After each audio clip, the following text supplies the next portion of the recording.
What's going on, everybody? We are here in the cast. I'm your host, Chris Amaya. We have Nick Votrobek. Yes, sir. Super excited to have you on, bro. So, anyways, so Nick, he's a fairly new agent. You've been selling life insurance now for how long? Almost 3 months. Almost 3 months. Okay, Yeah, heck almost. yeah. A little Nice. under, yeah. Heck yeah. And obviously, I mean, you're on here for a reason, dude. Like, you're doing much better than most new agents right off the rip. I try. Yeah. Let's see. So I think your first like full month, I mean, like full month was December, and you sold about right at like 20,000, or what would you sell? Yeah, it was $21,000 total in annual premium. So wasn't That's bad, sick. to say the least. No, that's pretty solid. I mean, especially for like a first month, dude. I mean, I didn't do that, so that's pretty good. Hey, man. Gotta hustle. I learned from the best, too. Chris taught me a lot. Yeah, whatever. But then obviously this month, you know, it's January. We're almost ending of January. What do you think you'll finish out for this month? This month, we're probably shooting for like 30, honestly. Like, that's where we'll probably land somewhere. Maybe a little over, maybe a little under, but right around 30, let's say. Okay. Heck yeah, dude. Well, that's exciting. But yeah, I mean, everybody, I want to have Nick on the cast here just because, I mean, like I said, you've been, doing really well. And I think, it's pretty valuable to see kind of like, brand new agent. Like, not everybody is, progresses as quick as you do. So just kind of obviously you want to dive into like your background, kind of like what prepared you for this. I mean, what'd you start out doing? Well, in sales, started knocking doors. Solar energy for Brio Energy. Nice, dude.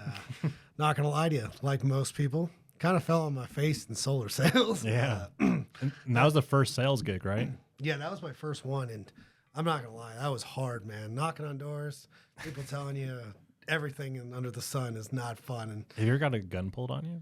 No, but dogs chased me once or twice. Yeah, dude. That's no fun. No, definitely not. No gun, though. I've heard of that, though, which is terrifying, but not for me. And then after that, I worked for Lockheed Martin for a while. Okay.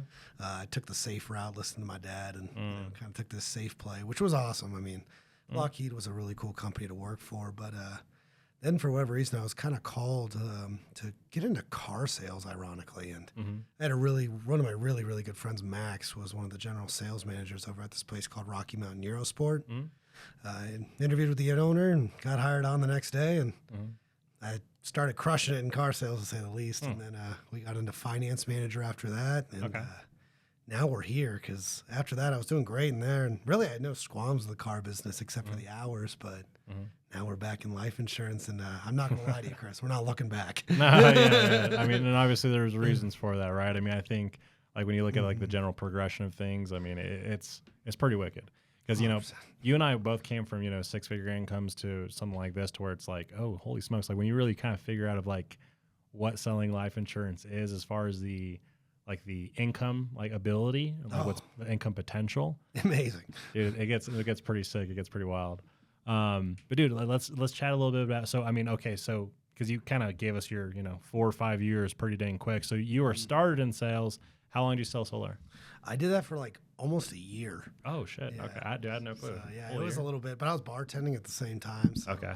That's kind of working 2 jobs, you knock doors during the night hours ish kind of, and then bartend a little bit later on. Okay. So I did kind of both. And then that's when I kind of had this transition. I was about to start getting into closing in solar. It's like when you start sitting down with capable customers and like really closing the deal. Right. And then I had the opportunity to come across my table for Lockheed Martin. And I was like, well, let me ask my dad, see what he thinks. He's like, you should probably take the safe route and go with Lockheed, which I did. I did that for like 5 years. Oh, okay. Sick. So that was cool. It was fun. And solar was great, though. I mean, it was hard, but it was fun. But Lockheed was such a formative experience. I bet, dude. I mean, obviously, like self-defense contracting, and I mean that's pretty serious stuff, man. Exactly. We just sell life insurance. Well, But no, I just saw insurance. I mean, that's pretty sweet. What got you out of that? So I actually did this thing called executive protection. I was traveling all over the world and like doing security and armed security for the VP and stuff like that. And it was really cool. I was traveling all over DC, Cape Canaveral, Sunnyvale, California. Pretty much VP of Lockheed Martin. Okay. Yeah. Okay. No, I've met the vice president. I met Mike Pence when he was in office at the time as the vice president. Okay. I met Ivanka Trump of Ted Cruz. Oh, that's wild. A lot of big names. Yeah, for sure. Yeah, Ivanka was actually the nicest I've ever met in my life. The president's daughter. Yeah, that's pretty cool. She was cool. And yeah, I did a bunch of that kind of stuff. And well, then I met my wonderful wife. At the time, she was my girlfriend. And things were getting pretty serious. And I was traveling a lot and working tons of hours. So I couldn't really come down to a conclusion of like, well, if I'm going to be with this woman, I got to be around more, especially because I was on the verge of proposing to her. Yeah. And it got pretty dang serious then. Oh, yeah. Things got serious. I mean, we're married now. Good trajectory, yeah. We had to change things up. And then I got out of the security side and got into cybersecurity. Hated it. Absolutely couldn't stand it. Why is that? Well, you work in these buildings called SCIFs, right? They're classified areas with no windows.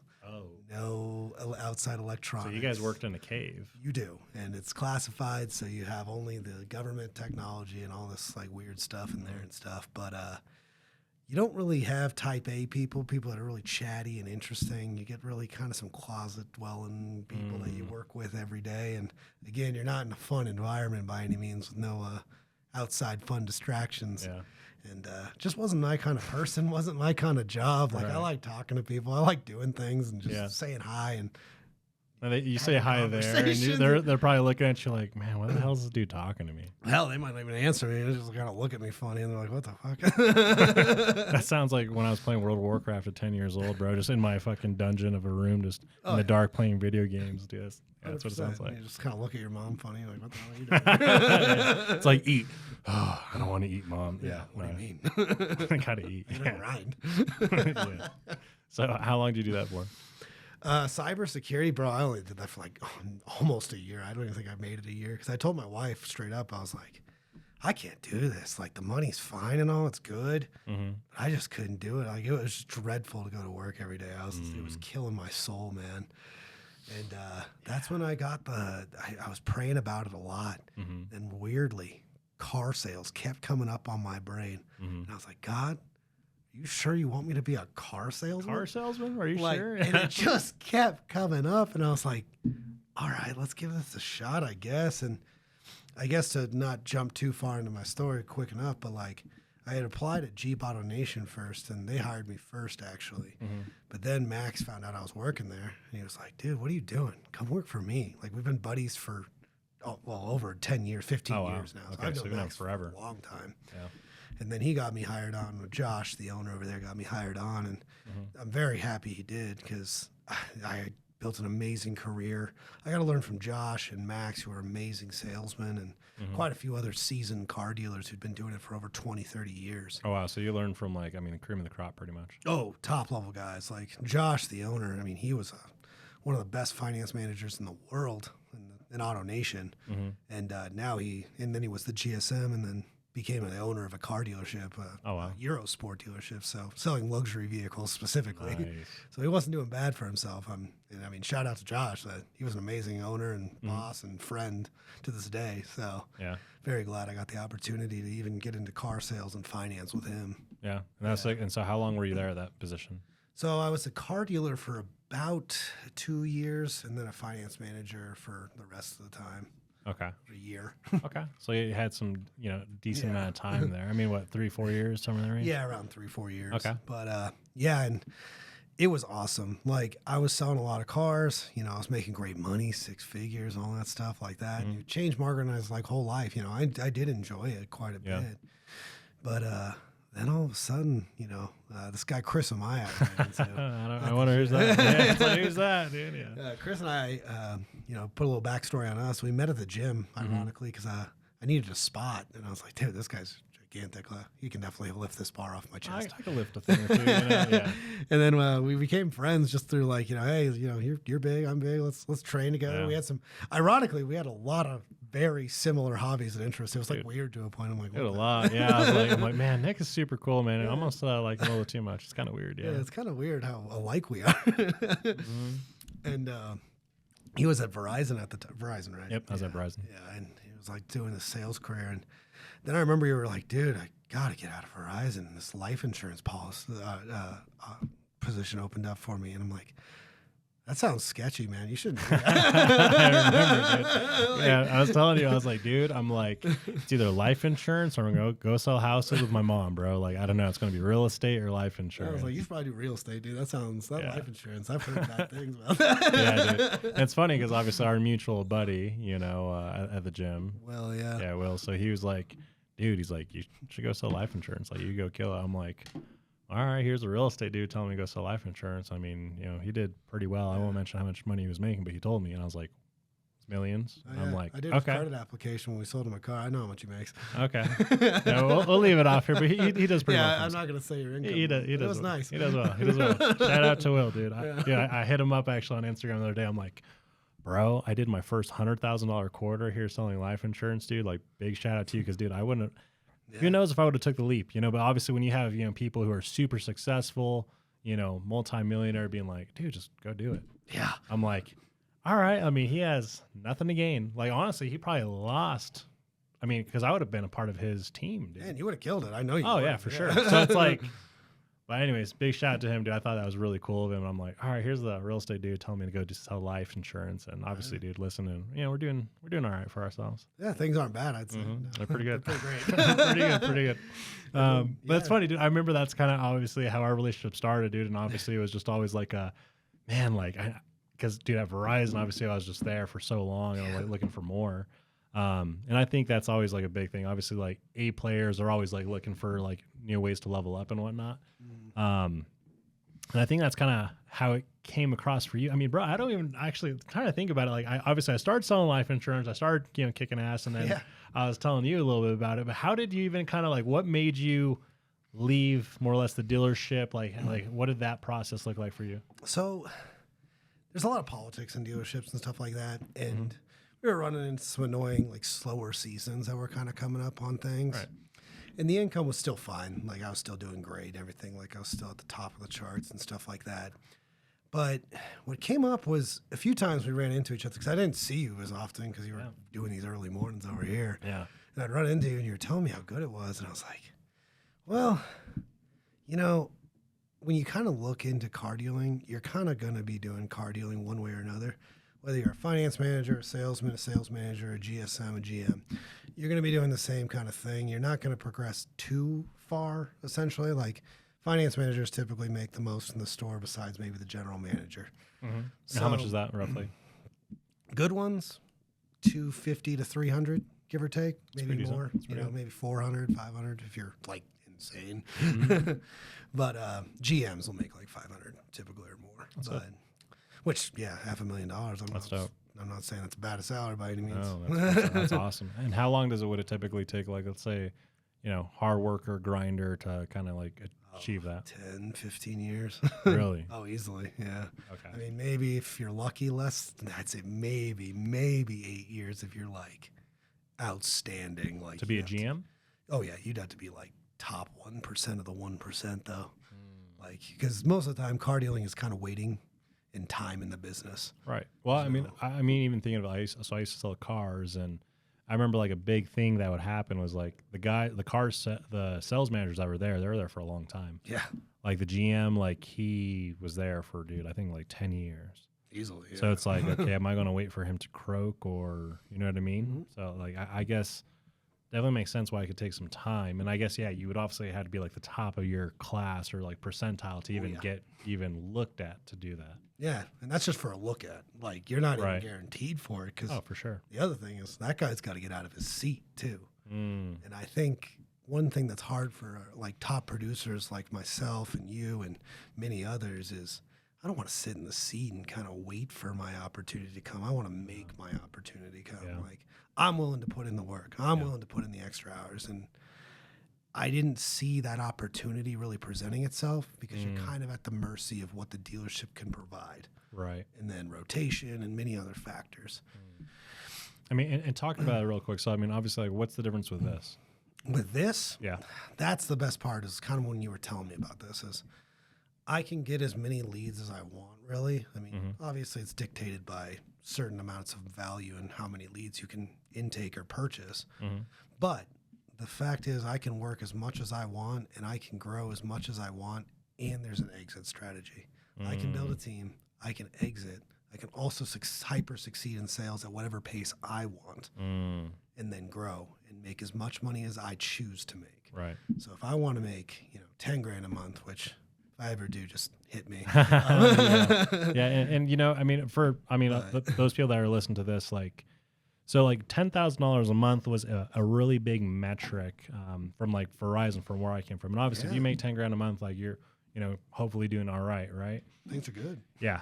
Now, kind of the thing with life insurance, I think just there's levels to everything, right? There's even, I'm sure, levels above where it's like, you get to certain points and it's like, okay, like here in this office, like if you, do $10,000, that's like, no offense, but like, I mean, I don't know, I could do that in a day. I have done it in a day, and you've done it in a day too. Weekend. You did it last weekend, right? So it's like $10,000 is good, but like compared to the opportunity vehicle, it could just differ. So, if we can talk about like 10 grand, it's like, it's don't get me wrong, it's good for like, traditional, but in this arena, it's just different, dude. Like, we talk about, 30, 40, $50,000 a month. That's like the new like metric where someone's like, oh, they're actually like good. You know what I mean? So it gets pretty wild. Right. And like, don't mean to say that 10 grand a month is a small salary. I lived off 10 grand a month when I was in the car business. Like, that was awesome. I was like, dude, I made it. This is 6 figures. Oh, dude, it's dope. Yeah. World's changed, man. 6 figures doesn't go as far as it used to. When you and I were kids, 6 figures. I mean, you were the baller in Highlands. Dude, you had the nice dude, $500,000 house was like the mansion. I remember, bro. I remember. Yeah, $500,000 is a shack now in Colorado. Yeah, that's my shack in Brighton. Literally, I'm like, yeah, dude, I know exactly what that is. Because you're gonna fix things up. I mean, it's not perfect, And dude, I had a leak the other day. Just yeah. I mean, I don't even live there right now. I mean, I'm renting it out, but dude, $1,000 just one day. But thank goodness, I'm here. I'm like, all right, whatever. Here, take my card. Right now, fix it. It's nothing to you. But 10 grand a month, 1,000. I mean, that's 10% of your income. Yeah, right there. Yeah, not including bills and everything else, taxes you throw. Yeah, dude, it gets quick. It gets eaten up fast, and you grow into that salary quick too. Yeah. Oh yeah. But, I mean, I think that's what most people do, right? I mean, obviously, you make more, you spend more. That's pretty normal. Pretty standard, yeah. Pretty standard. But like, and that's what brought me on was the fact that 10 grand a month, that's good money, but if that's my minimum, well, I'm not a minimum kind of guy, nor are you, nor are a lot of top players. I want to be top dog. So you're telling me top guys here can make 100 grand a month? 100 a month, yeah. Yeah, I mean, Harold Durana, massive player.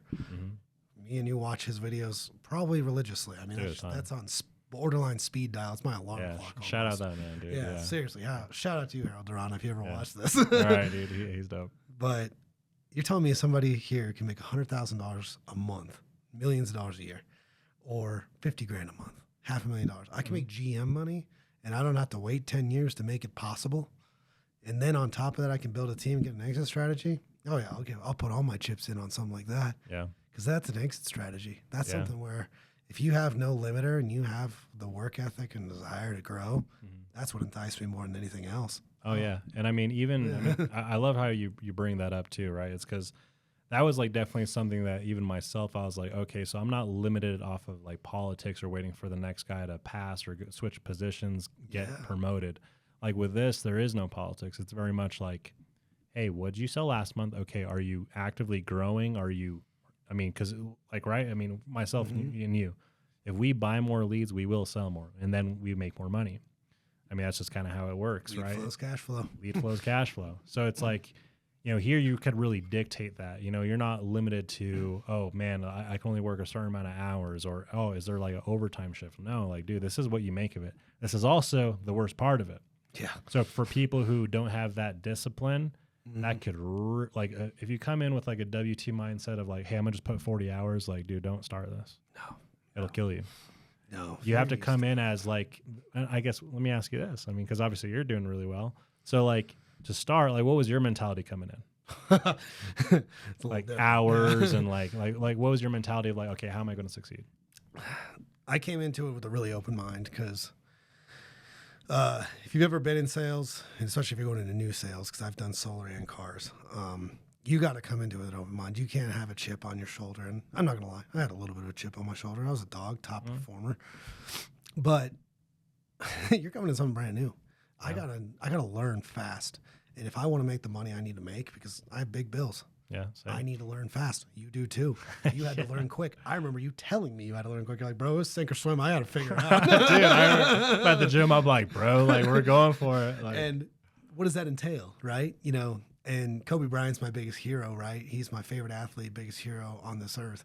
And the way I see it is Mamba mentality, man. You got to go in every single day and you got to work as many hours as you can. You got to absorb as much knowledge as you can. You got to practice. So that meant, okay, when does everyone get here, Chris? I remember specifically asking you, okay, 8 o'clock. That's when everyone, 7 o'clock. Okay, perfect.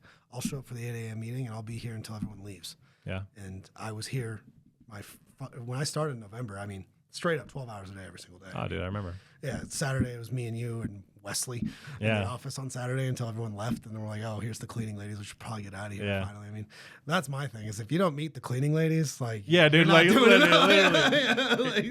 That's how it is because the cleaning ladies, they come in the office obviously 7, 8 p.m. They're cleaning, and I'm always saying hi to them like, oh hi, when you have a relationship with them, then you're putting in the right amount of hours. That's for sure. When the lights are turning off in the office, dude, you're doing when you meet my cousin's grandma to come and cleaning in, dude, it's great. Yeah, abuelita. Abuelita. Yeah, dude, no, it's great, dude. But that's the type of work you kind of need to put yourself into, and that's why I think it's not for everyone. Like you were saying, it's like, are you used to 40 hours, 50, 60 grand a year? That's fine. You can do that. Yeah. But don't expect that here. Like with really any sales job, but here specifically, no. Like you need to really think to yourself, this is a self-discipline job. I'm accountable to only myself, and I got to put in the work to do so if I want to be successful. So if you want to speed run that, you better be here every day. And I'm talking as many hours. You got to be the first person in the door, last to leave, or damn near close. Yeah. Because otherwise, you're not going to really see the results as fast as you want to. Then you're going to start complaining and being like, oh, I'm not getting the results I want. You'll start blaming everything except for the person in the mirror. Exactly. And that's what always happens. And I think, obviously you've been in sales long enough to know, and I have as well, where it's always saw like the people who never really succeeded, they would always make excuses based off of like, oh, well, I'm not succeeding because of X, Y, Z. I don't believe it because of this factor, some outside factor. Right. The great thing with this, it really is all on the agent. The amazing thing, right, is we have the 8 a.m. training, the 1 p.m. training. And obviously, hey, dude, like we have producers here who are doing, $400,000 a year, multiple $400,000 a year reps. People who've sold almost $1 million in our office. Yeah. Ty sold $694,000 last year. Yeah. So like we have the knowledge and like the people to really help elevate. It's really on the agent to ask the questions. And the great thing here is like we have so much freaking training, right? I mean, Monday through Friday, 2 hours of training a day from the 8 a.m.s to the 1 p.m.s. And obviously, if you're like someone's self-sufficient, like they can also ask questions, kind of throughout the day or via text message, right? So 100%. I mean, it really is definitely on the person. And I guess that's like a big thing too, is like you always want to make sure that you have that self-discipline or at least some level of accountability. Because, dude, there's some people in the office, and there's actually an agent that I could think on top of mind who was really bad. Yeah. Really bad. I think you know who I'm talking about.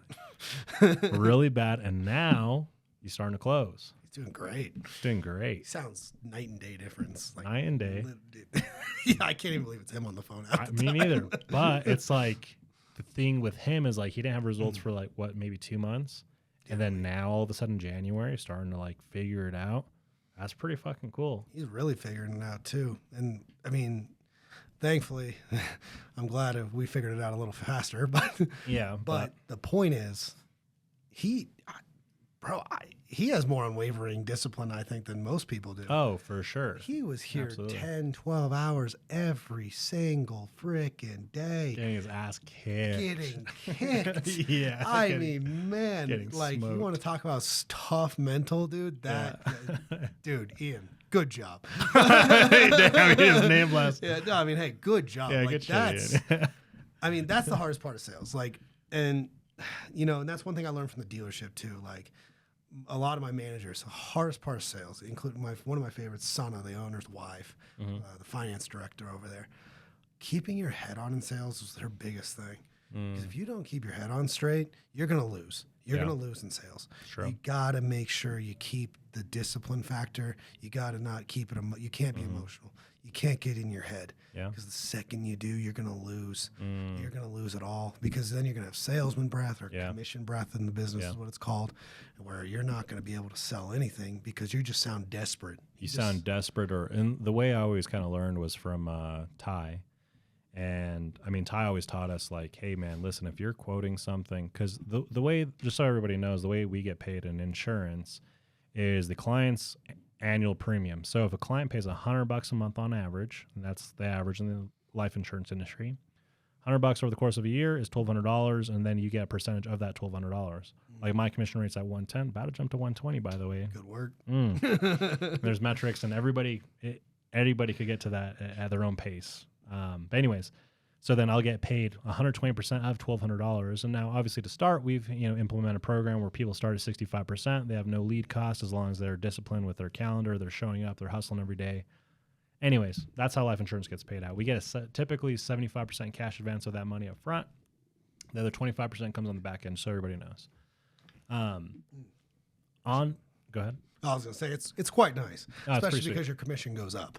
Yeah. Based on performance. Based off of performance. There's no, oh, well, hey, this person doesn't want to promote me. No. It's like, Nick, you sell, you're going to get paid more from the insurance companies. And that's at your speed versus your like speed. What you were saying. Oh, well, he's got to get out of the seat in 10 years. And you're like, no, I'm moving there now. Yeah. On my terms, your terms. On our terms. Yeah. Dude, yeah. And bro, we're crushing right now, like 47 grand. I'm like, dude, I think I'll break 50 this month. We'll see. I hope you do. Let's fucking go. Anyways, going back to what Ty taught me is you obviously, you want to be very mindful. You always want to like be very level, like when you're selling, right? So if I'm selling a client that's $100 a month, but like, all right, Nick, so, first system recommendation is $100 for XYZ product. Second is whatever. If you get into those bigger quotes, when you're quoting $1,000 a month, you got to be cool as a cucumber. And obviously in your heart, you're like, oh my gosh, dude, this is literally $12,000. Pays my mortgage for multiple months. You know what I mean? It's like, so you got to be very cool, calm, collected, and just very almost like just disinterested in it. Mm-hmm. It's like, all right, so this is this. Anyways, if you have that level mentality, dude, it's going to do wonders for you. 100%. Not being overly emotional. It's like not getting too high, not getting ever low, just kind of like right here. And that's what Ty's does. Yeah. And I'm like, dude. It's like in the Wolf of Wall Street when Matthew McConaughey is at lunch with him, and he's just like, right here, all the time. Perfectly cool. Yeah. Dude, I didn't think of that, but that's so true. Dude, there's so many levels to that, and that's so true. Yeah, that's how it is. Yeah, and Ty's a perfect proponent of it.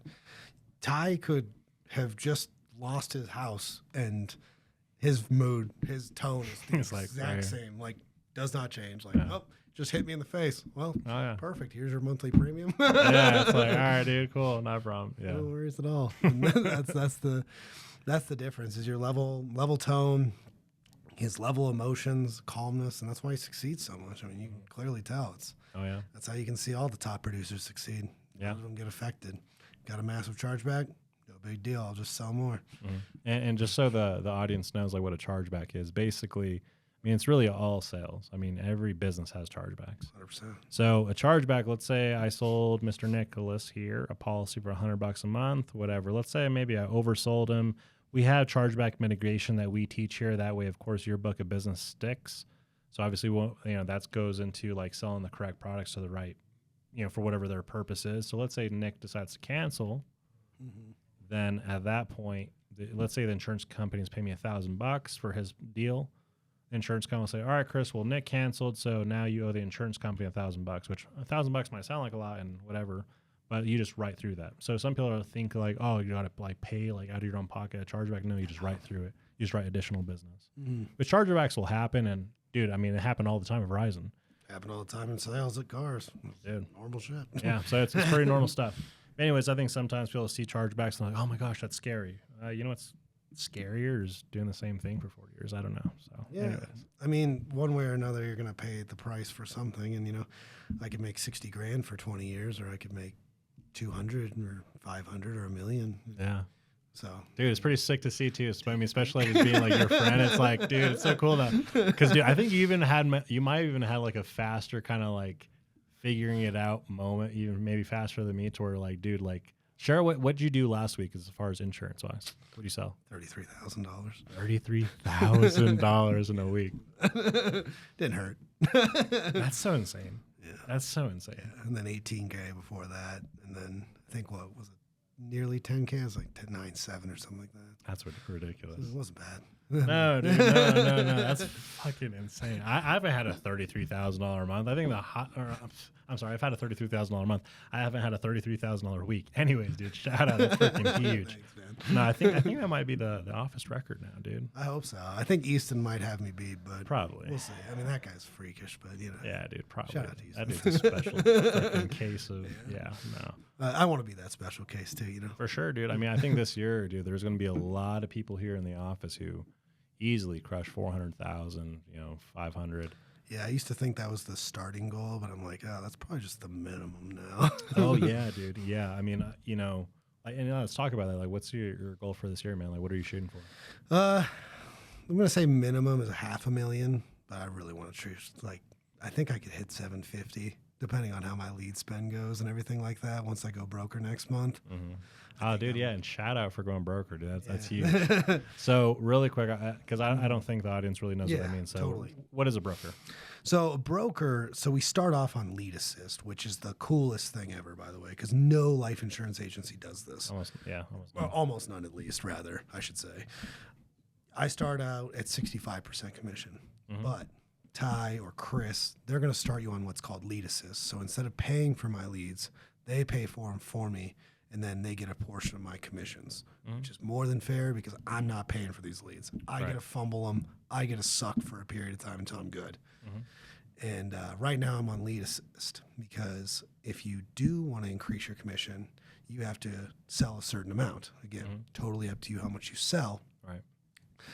But it's based on certain metrics, 10, 15, 20, 25, 30, 35, 40. Yeah. $1,000 in annual premium. So if you sell a certain amount, you can increase your percentage. Correct. Granted, it doesn't make too much fiscal sense to go broker off the rip unless you're really confident in your abilities, which, hey, if you're that confident, be my guest. Dude, yeah, we have a few guys who do it, and I mean, yeah, they're works beasts. out. I mean, look, Seabass, he's going. For sure. 80% is your starting if you're a broker. My thought, though, because I'm a very analytical numbers guy, I could be on Lead Assist, sell $20,000 twice, and then I go broker and I start at 100% comp. Perfect. That means I have to put arguably no risk in, and I can start at 100% compensation when I'm buying leads. Yep. Oh, yeah. Sounds like a great deal to me. And that's where I'll be next month. So Dude, that's when I go awesome. broker and I have to start buying my own leads. I'm not going to be on Lead Assist anymore. No more. But I got kind of a free ride to 100% comp, so Which is pretty dope. I'm very thankful for that. So, yeah. And I mean, when you obviously implement like the training and everything else, I mean, dude, that's a pretty sweet route to go. And obviously, I kind of had the same opportunity to do that as well. That is something that's really different. And I guess for people, just so people know, like obviously leads cost money, right? When a client puts out their information on Facebook, like they're going to charge me that, right? So having the opportunity to come on Lead Assist was always like a really neat, I was like, holy smokes. Is like, dude, I don't know. Like when I left Verizon, I was like, dude, like I'm gonna figure this shit out, whether I got, pay some money, well, whatever, I'm gonna do it. But like having kind of like the no risk side factor of it is pretty sweet. Yeah. And, dude, I mean, I guess we're products of Lead Assist of like, kind of coming in, no risk, just work ethic and, kind of leveling up through that. Yeah. I mean, you're telling me you can send me a couple $1,000s worth of leads and I can suck and just try and figure it out with your training and all this and just like. That's how confident we are in the training, dude. Yeah, no, 100%. Like, yeah. I mean, you can hear my first call to this call and it sounds like a different person's on the damn phone, man. Because like you come in, you're overwhelmed. It's a lot. It's a lot. I'm not gonna lie. Yeah, it is a lot. You're like, I don't know what carrier to go through. I don't even know what these policies do half the time. Right. And then you learn. You learn really quick, especially when you're here 12 hours of thing every day. Oh, totally. You learn terminology. You learn phrases. You start copying people, which that's a whole thing we can get into. But you start learning. And then all of a sudden you're like, wow, this training is really good. And I can't shout out and preach how awesome it is to have 2 trainings a day. In the car business, man, you get maybe 1 training a month, maybe, Just them yelling at you, just like. Yeah, it's more of how much you suck. But yeah, dude. But, bro, I don't know. When I sold cars, that's how it was. It was like it is, yeah. Saturday morning meeting. It's like, all right, guys, who's going to sell some? You guys suck our numbers in this, blah, blah. Hey, shout out this guy. All right, let's go. It was like a hoorah. Yeah. 100%. I'm like, bro, like, give me some tactics. Give me some actual, like, way where I can sell. Yeah, it's just take the hill, and that's all it is. It's trying to hype you up so you can get a car out on Saturday. That or you're dead to me. Yeah, dude, that's freaking wild. That's how it always was, man. Gosh. It's rough, bro. Yeah. And then I come here, positive work environment. Everyone's like super happy to see you and all this stuff and like trying to motivate you. I'm like, what the hell kind of business am I part of? This doesn't sound like sales to me. Dude, well, it's not as raw. It's not as like cutthroat. That's true. Well, and the reason being and the reason why is because leads. 100%. We have an unlimited amount of leads. So it's like, obviously, yeah, our lead flow is determined by how much money we spend. Yeah. So it's like, if I'm willing to spend, $1,000, $2,000, $3,000 a week, I will get that back in leads. So for people, it's like you and I are not fighting over the same clients, right? We're not fighting both over Mary who just showed up to the dealership. You know what I mean? On the up. No. I have 1,000 Marys in my CRM right now that I could call. Right. So it's all unlimited. I mean, the same thing at Verizon, right? Like we only had so much foot traffic in a day. It's like, oh, bro, like where, someone would waste an opportunity, and you're really upset at that person because you're like, dude, I could have closed that. Yeah. Right. 100%. Here it's just like that one. Yeah, man, that could have paid my bills. But here it's like, dude, I got a list of 1,000 names and numbers on here. I don't know who's gonna pick up and buy all of a sudden, and it could be a fresh lead. They could suck. It could be the worst experience of your life. Yeah. And I hear it a lot now. And one thing that like I want to encourage a lot of the new reps with is you're gonna get old leads, and people think that old leads are bad. And I'm like, no. That is a money pit. Dude, such a money pit. Oh my gosh. On Saturday, because last Saturday I sold 10 grand in the day, 5 policies, 10 grand. And I'm not going to lie to you. If you can hear it in my voice, I wasn't feeling too hot. And I was like, man, I'm just going to call it a half day. I was coughing and yakking. It was not pleasant. I went to page 6 or 7 or something like that, which is like 700-800 leads deep. Yeah. We're talking old, yeah, like stuff leads. Like you're never going to touch. Yeah. No, I haven't talked to them in I don't know a month at least, at least. And like these are old as hell. I'm like, fuck it, let's just power dial through it. I'm just gonna get some reps in to start. Right. First lady picks up, closer. Okay, that was weird, crazy. Let's close her real quick. Cool, a couple more dials. I was like, I don't know, it was like 7 or 8 calls. Next guy picks up. Yeah, I'd like to sign one up for my wife and I. Cool. Done. Call maybe not even halfway down the list, get another deal. And then I think I got to about the end of the list. Another person picks up, got another deal. Right. And I'm like, 5 deals off some people I didn't even think I was going to look at. Dude, think about it. You would have never talked to that. And that's the thing, man, is like old lead. I think sometimes, some people are like, oh, these are old leads. Like, you're welcome. Dude, those old leads, like they crush, dude. Almost all my big deals have been on old leads. I don't know if I've gotten any massive. Yeah, I've had a few. 5,600 AP, bro. Wow. It's in February, but 5,600 AP. 5,600. That's some good money, bro. Especially at 100% commission rate. You do the math. It's pretty good. It's pretty solid. Didn't hurt. Yeah. So that's where it's like, dang, dude, those old leads are sick, man. But, anyways, dude, want to go back to so dealership here. Obviously, you're crushing, doing really well. Obviously, you have your goals. Like, what do you think too is also kind of maybe made you? I mean, obviously, you had like a pretty good like willingness to like work and everything to get good. What other like things maybe you think kind of also like contributed to that? I mean, was it like your support system? Like, was it like just like what was that? Come on, yeah. So first and foremost, it's my faith, and I'm very, very, very Christian. I believe in Jesus Christ, our Lord and Savior. He's the reason you. Always good to see you, the brother in Christ, my boy. No, some Star Trek. No, but I think that's my first and foremost thing. I mean, I would have none of this without him. If it wasn't for me praying and asking him directly many times in prayer for months before I came on board with you, that this was the right decision. And he made it clear that this was the right choice for me. Many times through prayer, many signs, lots of praying with my wife and I. He made it very clear, and he's the whole reason I succeed, because he gives me the work, he gives me the discipline that I need. But also, major shout out to my beautiful wife. biggest support system I could ever ask for. She is everything. Margaret, you're everything. She is everything, man. And the reason why you need a strong support system is because on those days when it's rough, you need someone to come home to and kind of dump, not dump on, but like just give you the peace, you know? And I think being married or having a significant other or a good friend or a good family member, like a mom or a dad, a sister, or brother, I don't know what it needs to be. That is so helpful and so grounding. But for me, I'm so blessed to have Jesus Christ first and foremost, my Lord and Savior, and my Lord, and then my wife. Because without that, shoot, man, I'd be just, I wouldn't even have a reason, you know? And I think that's one of the biggest things we focus on in the sales, a why. But you got to ask yourself what your why is, too. Why do you get up in the morning? Why do you want to make $200,000, $500,000, Chris? Oh, why? Dude, I want to make way more than that. Why? I have to. I know you have a huge bro, why. All my fucking family, dude, we came from Mexico, bro. The amount of sacrifice that they had, and like, dude, I kind of understand too, like with my situation, like if I don't step up to the plate, dude, there's really no one else that's going to do it. Yeah. So at that point, I believe it's a responsibility as a man to fucking step up, put in the fucking hours. I don't know. Like sometimes like people are like, oh, you work too much. Yeah, motherfucker, I do. Damn right. Because we're going to make fucking millions. Like, okay, you want to be fucking broken? Like, you know, when that bill comes across the till, are you going to look for someone else to cover it? No, like, you're going to look for someone like me to cover that shit? Like, okay, I'll step up to the plate every single fucking day.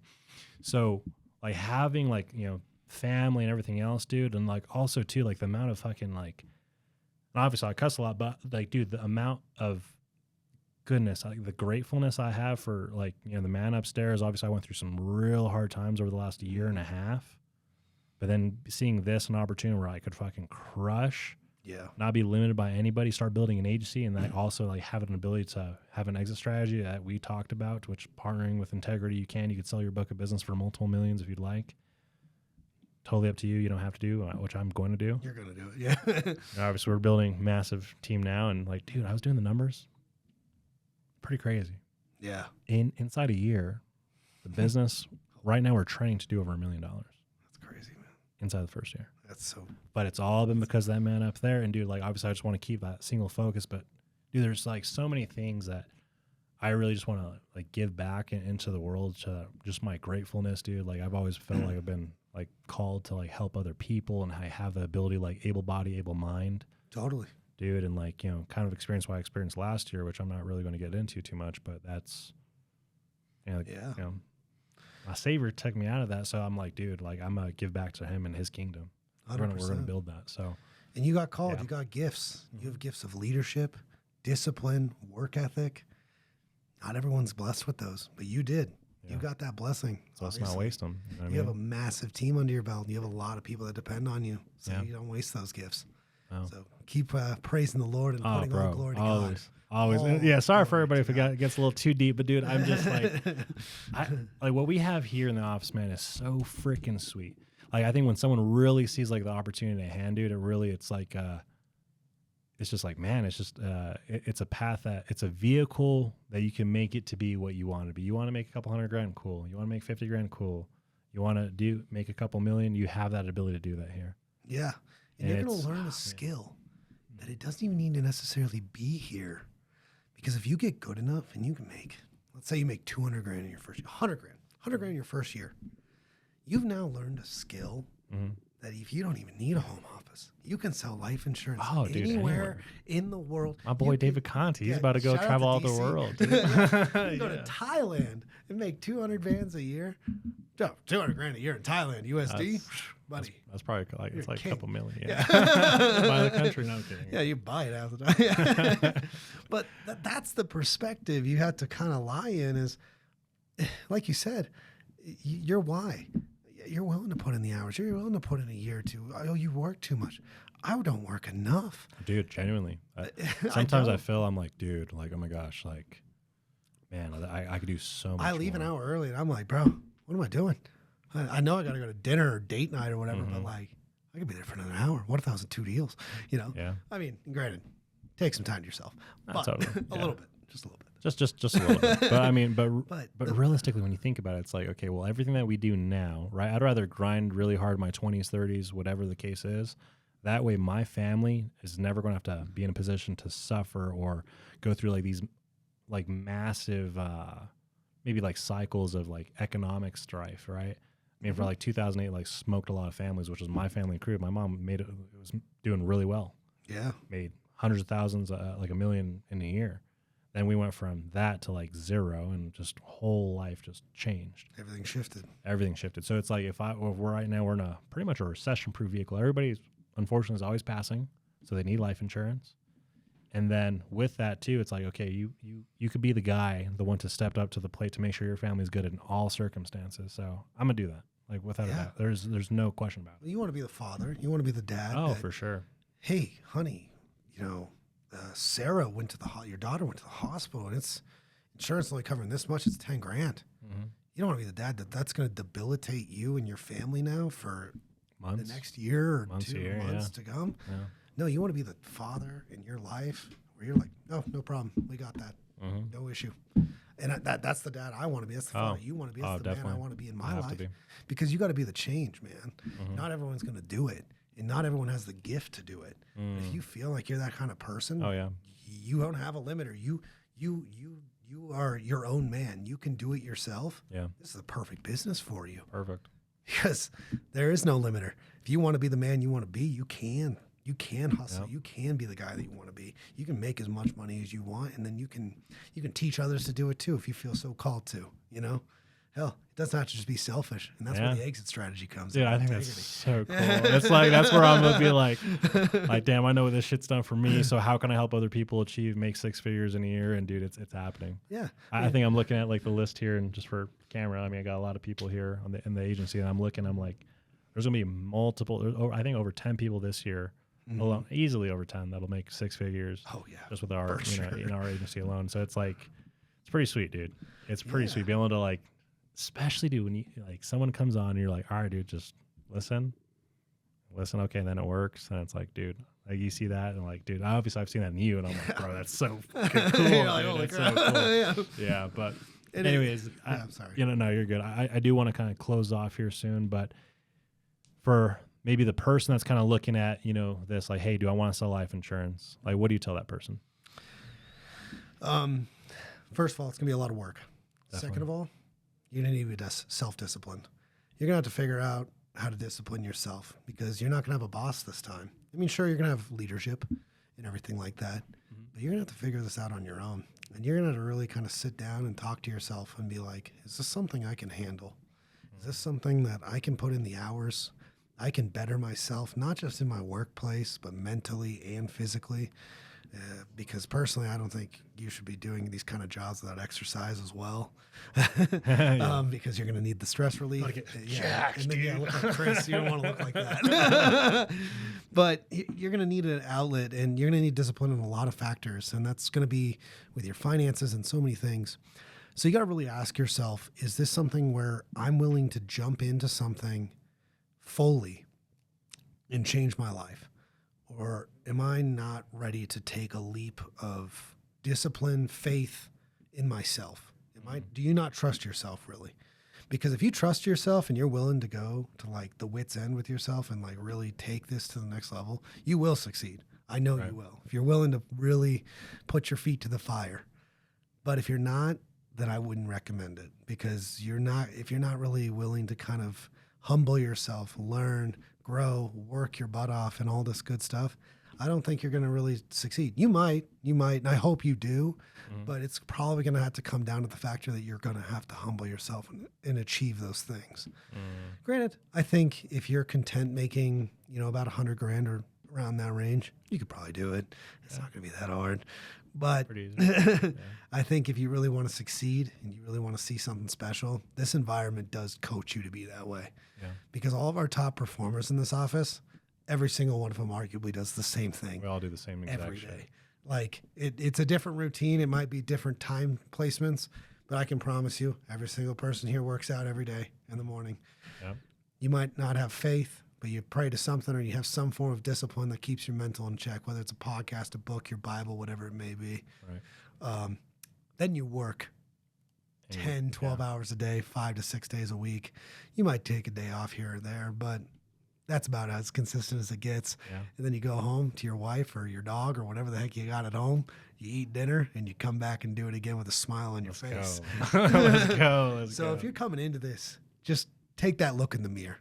Like you were saying, it's always the man in the mirror. And you got to really talk to yourself and be like, am I this person? Am I ready to do this? Well, I'm this fucking person, Nick. I appreciate you. All right, everybody, peace. If you guys have questions for Nick, myself, go ahead and leave them in the comments section down below. Like, comment, subscribe, all that stuff. Appreciate you. Yeah, we got to end on that one, dude. Yeah, we got to end on that. Let's end there. All right. Later, big dog. Peace. Later. That was good. That was really good.